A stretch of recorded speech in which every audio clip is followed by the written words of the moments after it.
That's the real question. Has it been broken? We have not seen a TF there was snow on the ground the last time. Since April. No, maybe even earlier. February? February. So the answer is obviously AD Kennen, because they're going to pick up TF. I mean, we've got this one called, right? Vane's going to get switched over to TF. And then... What is this? Yep, what is this black magic? We already know. No way. Wow. What? Wow, it finally happened. We don't have a TF in picks or bans in this game. Oh, I'm so happy. It was literally freezing outside in Korea the last time this happened. Yeah, it was, because it was banned for the entirety of spring and up until this point in summer, 100% pick ban rate. And I can't believe Champions Winter ended in February. Suddenly, purple side has more bans. Well, we'll see. By the way, MVP Blue has a very poor win record on. That's true. MVP Blue, there's a joke going around in the Korean scene right now that they should change their name to MVP Purple so they can get some wins. Right now, Blue is 1-14 on purple side. So everyone's like, well, you should just change your name from Blue to Purple so you can start getting wins over there too and even it up a little bit, but I don't know if that'll help or not. In the jungle, Lilac on Lee Sin, Chunyoung on Kale, so it will be that jungle Kale. Yeah, Kuro on Orianna, Easy Hoon on Rise. This is gonna be, my mind is like working right now. I can tell Monty's is working like 10 times harder, trying to understand all this. 80 carry, Scarlet on Ezreal, Deft on Vayne, and finally down at support, Buing on Nami, Flan playing Thresh, his favorite. And here we go, guys. Game number 1 in a crucial series between MVP Blue and LGIM number 2. Let's get in the game.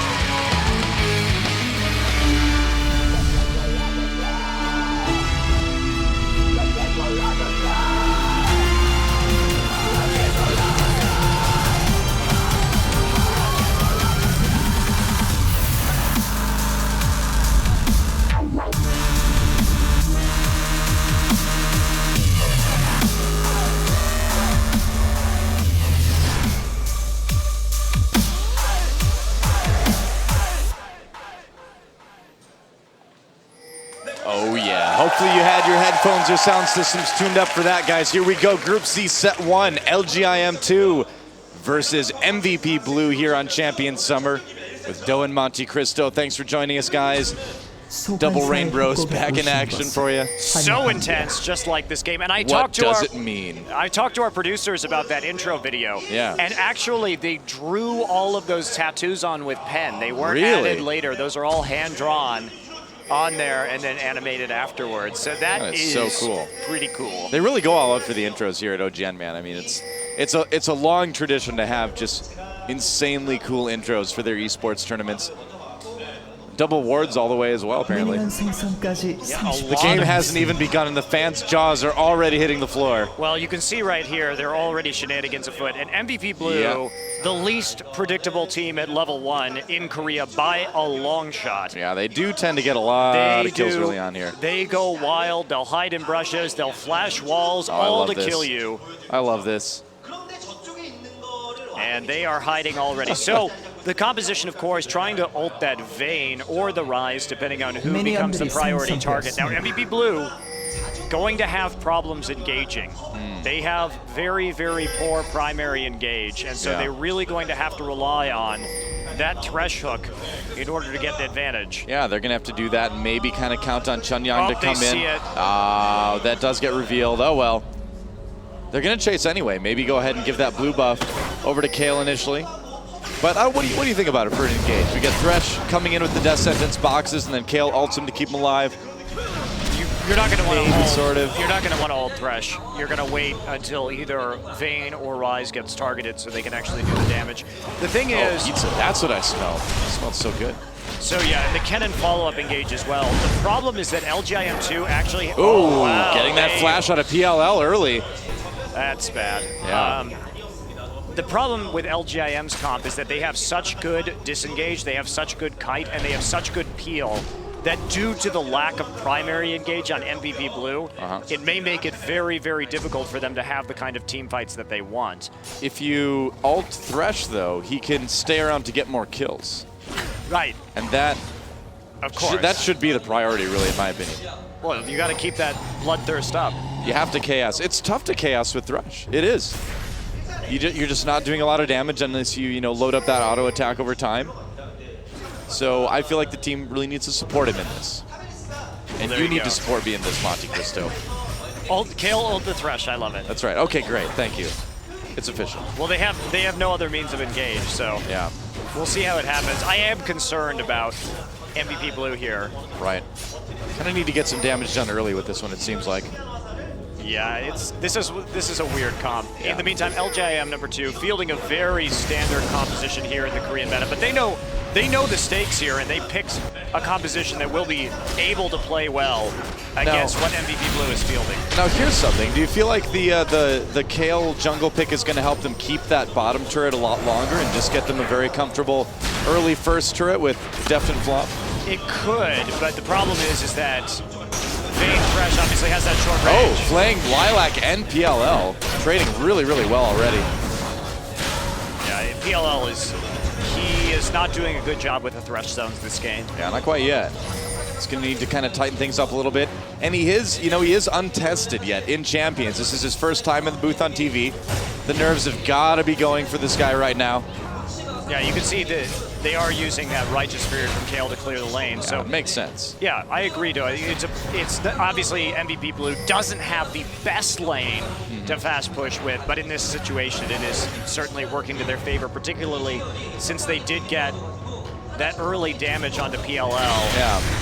Well, what about the situation where you kind of have your AD carry and your support pushing a lane, but then you also have this high wave clear jungle working with the top laner, and you sort of push top and bottom simultaneously? Yeah, I mean, we typically see that with Nasus, but clearly Kayle is also a viable choice in that circumstance, as we're witnessing right now. Interesting. I suppose the drawback a little bit is that it makes it slightly harder for your top laner to get kills just because you're going to be getting a few CS here and there with your Righteous Fury anyway. But so far, I mean, Chunju up to 20 CS early on, doing a little bit better than PLL. Yeah, that's to be expected, though. PLL going to have to use spells to last hit. Doran's Blade Cannon able to boost his auto attack. Makes it just a little bit easier to last hit. And he also has infinite spam of those shurikens as well, because he's an energy-based champion. So EasyHoon trying to defend his turret a little bit. Kuro putting a tiny bit of damage onto it so far. But so far the mid lane pretty quiet as both of the junglers have been occupied. And it's interesting because if you're a mid lane player right now in Korea, it feels like in a lot of games you just get some time early in the game. You don't need to worry about those very early wards quite as much. You're not going to be ganked too often because of the pressure of those 1v2s. That's right, and there we go. Lilac just going in to take those wraiths, a wraith trade. That's right. In effect. Trading the rude dudes. Oh, look at that though. Lilac only taking the blue wraith. Well, that's the one with all the gold and all the experience, so. He's a subsistence jungler. He only takes what he needs to survive. He doesn't want to waste them. He's like, I make my pants out of these wraiths as well. He's like, if I kill another, I can make a shirt. Well, he wouldn't want to make a shirt. He has to show off his rippling muscles. Maybe he does. You know, if they ever bring back that winter skin for Summoner's Rift, then he's going to need that shirt. That's just part of his monk training, like standing under a waterfall. I guess so, but... Oh, there we go. He can use the shockwave onto EasyHoon, and EasyHoon in trouble, trying to flash away. Ignite is down, and there's that first blood. Lilac with the execute just evaporates him. Yeah, very good setup there by Kuro. Yeah. And EasyHoon getting killed after his flash as well. Yep. So that's going to be a little bit of an issue, but of course Rai is still going to ramp up very nicely here in 3-8. So for some reason that seemed like a really fast level 6 for Kuro too. I feel like my sense of time must have been skewed by something else, but PLL getting pulled in again, condemned against the tower.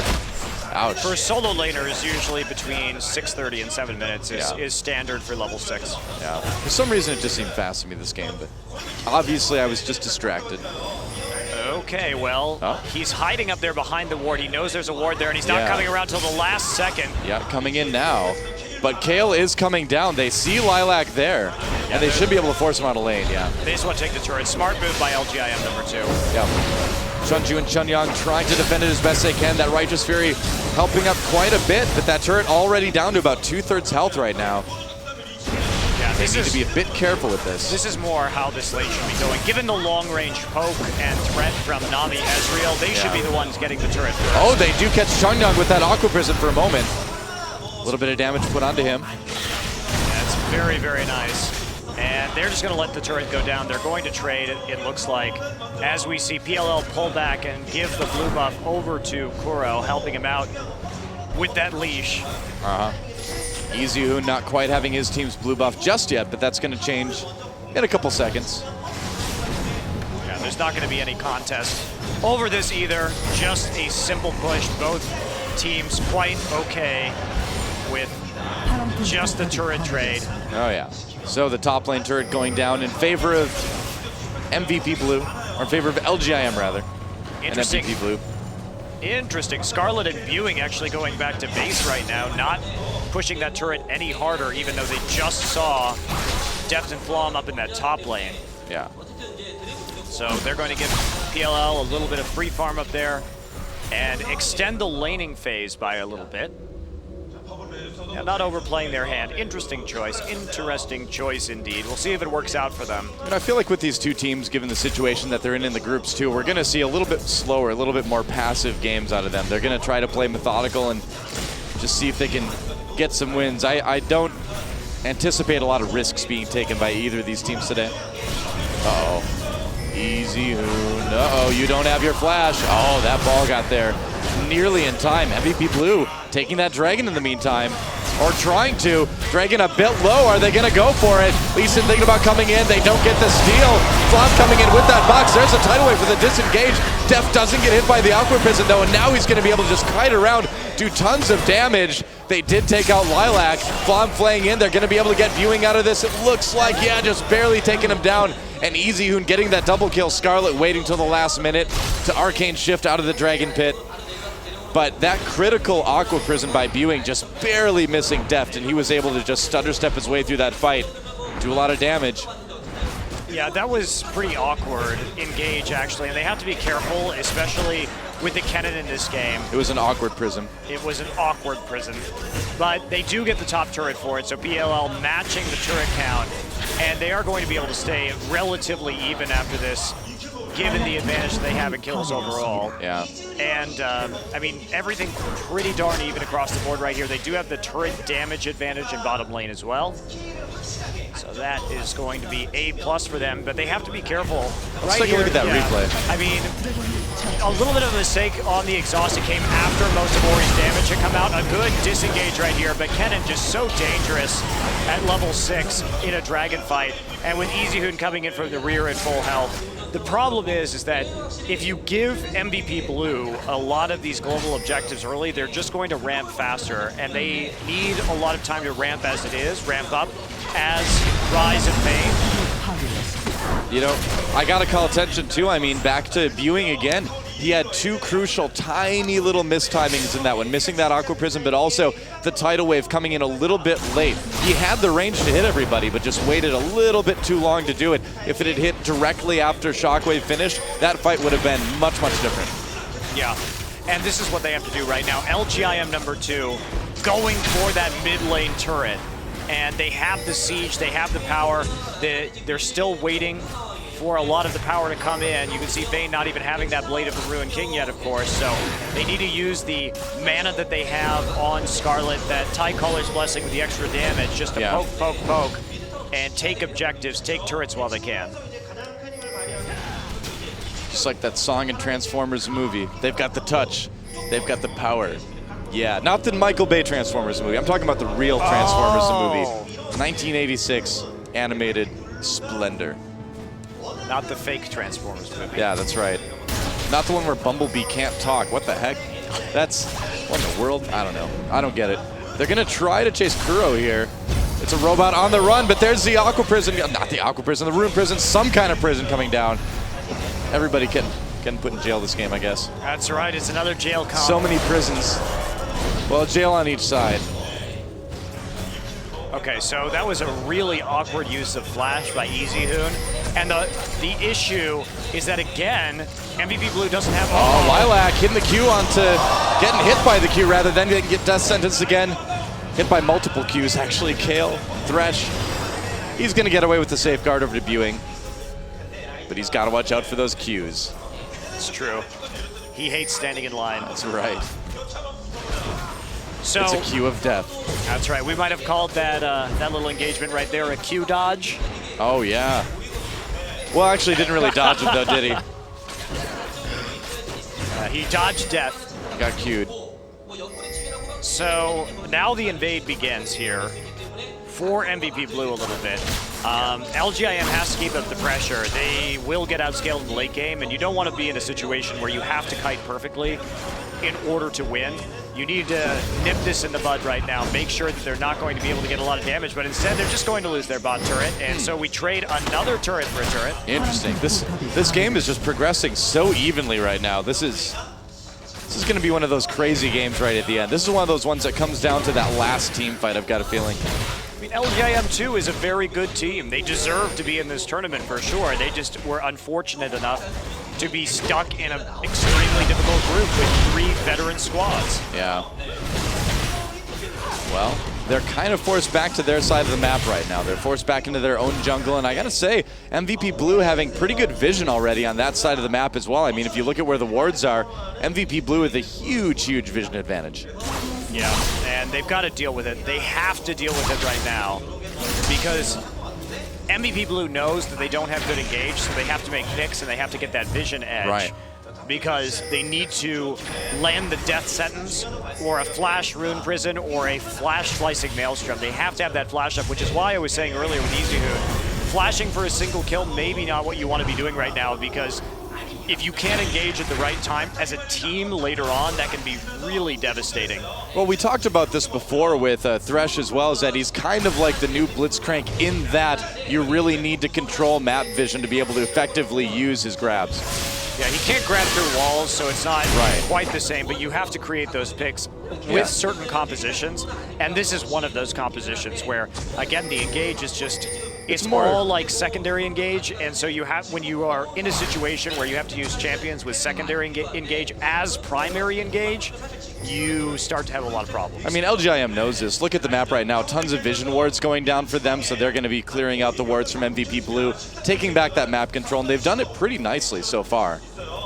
Now you can really see a huge amount of investment from both teams, 15 minutes, and we're looking at, you know, half a dozen active vision wards on the map right now. So this is no small part of their total gold. Yeah, but they feel like it's the right investment to make right now. Going for that dragon. This is a bit risky here. Flam coming in. He's going to want to get that death sentence. He grabs Kuro. Going in a little bit alone for the box. Gets taken out immediately though. Chonyan comes in. He's going to be able to put a lot of damage in, and there comes Chunju with the slicing maelstrom. A huge shockwave though. Can they capitalize on this? It looks like they might be able to. Def can't escape. A triple kill for Kuro already. A double kill for EasyHoon, but the fight goes totally in LGIM's favor. Wow, getting the dragon and following up with that. Well, that was impressive. That's pretty much exactly what I was afraid was going to happen with this composition right there. They just can't engage. Yeah. Flom landed a hook into the back line, but he went way too far following it. Yep. And Kuro holding off on the shockwave until he could land it with 3 people. Nice play there, but an overextension by MVP Blue going into that fight. Yeah. Yeah, absolutely. And I mean, I think that really does just, like, if I could summarize this game with just kind of one 30-second span, I think that team fight would do a good job of doing it. I don't think it's going to get much better, too, unless MVP Blue gets a really good pick and can regain that vision control. Let's check that out again. Yeah, let's take a look at this again. So you'll see the hook coming in from the side, long range, but he goes in afterwards, and look what they do right now. Everybody backs off. The kiting begins. They zone out Rise immediately, cutting out a lot of his damage. Flash onto Chunju, but everyone backs off. The kiting continues, and look at that, Kuro waiting for that perfect shockwave. And they have this team that MVP Blue is running has an enormous problem with kiting. Yeah. And what does LGIM do best? They kite. Exactly. And you know, I was critical of viewing before, but that fight, he had a great Aqua Prison that kept 2 people out of the fight for a very long time. And so yeah, a little bit of Nami redemption in that one too. Oh, absolutely. And that ulti had, Lilac getting to him here by Def. There we go. Yeah. Just get out of here, he says. Get out of my face. Yep. pretty low cooldown ultimate, so you can use it just to disengage a little bit like that. Okay, so MVP Blue, what they can do now is they can split push. They can continue to split push. Deft has a good Vayne split pushing build with that Blade of the Rune King first. They can split push with Rise. They can not split push as well with Kennen. Yeah, he doesn't quite have the items yet. Yes, because of his current build, going for that Seeker's Arm Guard, because he was in that, of course, 1v2 lane. But typically, if you're going to split push Kennen, you want to start haunting guys. In this case, however, there's a lot more options due to Rise, so that is a sector in which LGIM will find it very difficult to deal with. The main problem with that split push is you have a very short-range three-man core to take down turrets. No Caitlyn, the Vayne, Thresh, and Kayle instead. So you have that range support, which is useful, but it's not quite the same thing. I'll see if they can do it. And against a longer range of Ezreal and Ori. Oh, EasyHoon. Scarlet trying to bait him out here, and EasyHoon may fall for this. Oh, interesting. Scarlet's running double Lips Blue Ezreal build with the Bloodthirster first. That's the first Korean player I've seen do that. Ah, okay. A little bit more sustain. Keeps you alive a little bit better early on. Yeah, I didn't notice that. It gives you more kind of even damage. And you don't ramp up as drastically. You don't ramp up. It's a pretty even ramp instead of just suddenly having like Muramana. Yeah. Where you have a very large power spike. It does delay the Muramana a little bit, and unlike Double Lift, he did get tier before Bloodthirster, but similar. Uh-oh. Chunju getting chased out. He dodges a cocoon. A dangerous moment, though, for MVP Blue. Yeah, but they walk away with the blue buff, and that's really what's important right here. So they will reset. Now, however, LGIM2 is in a position to start aggressively warding their opponent's jungle. And they're going to need, well, they don't actually have to ward it that much. In fact, they can just ward around mid lane or whichever lane that they are going to push this 5 into, because that's what they should be looking to do right now, is abusing the fact that they have that long-range poke with Orianna and Ezreal and the disengage from Nami to start really putting a lot of single lane pressure down on MVP Blue. I suppose one of the nice things about playing against a split push comp too is that to a certain extent you at least always know where somebody is. So the ward pressure may not be quite as necessary. Yeah, I mean, that's the thing is MVP Blue didn't want to play a split push comp. However, when we look at who has the better split push here and how MVP Blue can win, and there is Lee Sin with a can of Hot 6. He's going to hit you with that can of Hot 6? Wow. He's dumping it on his back. That's stuff's sticky, man. He's going to have to take a shower. He doesn't throw out shockwaves anymore. He throws cans of Hot 6, and then he just follows the smell. It would hurt really badly to get hit by a can of Hot 6. Well, he like pops it open first, so it goes all over you, and then he just follows it, you know? Oh, okay. It's like I smell the Hot 6 over this way. Yeah, and Chunju here going with that team fight Ezreal build, having the Zhonya's Hourglass first. I really think that LGIM #2, if they just ward up the sides around mid lane, they could push pretty aggressively. Deft. Dodges at Lee Sin Q for the moment. Dodges a can of Hot 6. All right, let's go. Let's go, LGIM #2. Now's your time to siege. You got this. Monty's coaching them now, apparently. I believe in them. Oh, yeah? Well, we'll see if they can pull it off. Oh, very close, actually. That was nearly a shockwave catch on Easy. If he would have been a little bit farther down. Very smart. Clearing out the side brushes right here. Yep. Using that poke to keep people away. Going for the dragon. Methodical play. Yeah, they can kind of bait this fight out too if they want to. The dragon goes down incredibly quickly. And they get the cocoon on the Flom. He's in trouble now. Throws down the box, but that's about it. A tidal wave keeping Deft out of the action as they chase down the rest of Blue. Deft coming in from behind, and now they can just turn around on him. They've got MVP Blue running in every direction. They're going to be content with a dragon and 2 kills, though. And however many turrets they're about to get to. No, Yeah, exactly. Don't forget that one, because none of them are dead.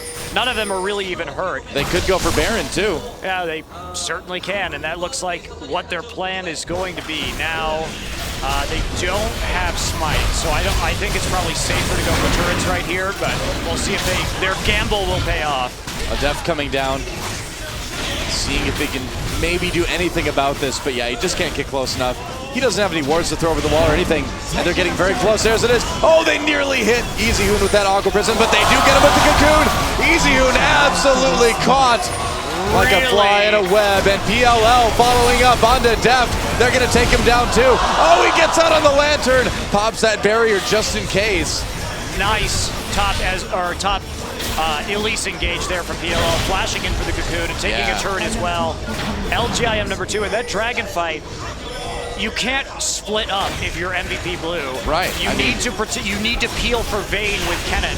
And so in that last fight, Deft found himself kind of all alone against all of the CC coming out of LGIM, and that's just not going to be an effective way. Exactly. There goes that inhibitor. Enter it.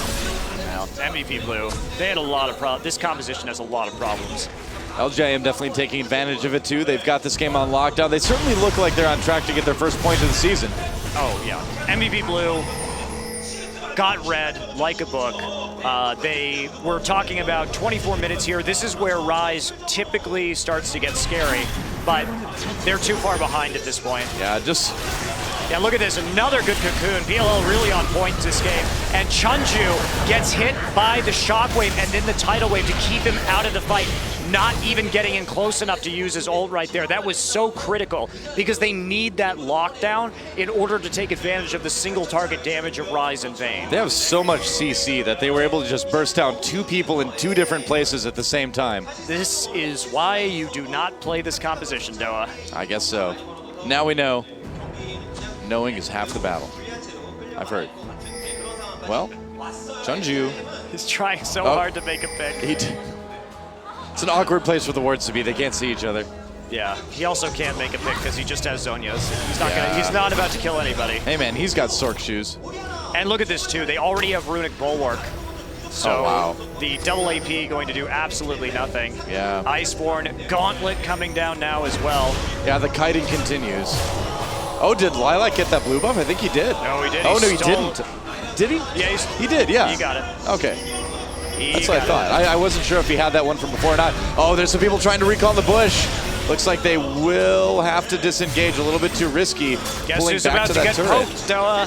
I'm guessing it's going to be MVP Blue. Am I right? I think it is. And they don't have any flashes. Oh, the Shockwave gets Easy Hoon and Chunju. He uses his Zhonya's, but that's about it. And LGIM takes this fight, no problem. Flam and Def just trying to get away right now. Ewing chasing with that ebb and flow. They take out Chunyang. Kale not able to make a big difference in this fight. They're going to get another turret. They're going to get probably another inhibitor out of this. And I think the game is more or less over at this point. This, Doa, is what... And there's a surrender at 25 minutes.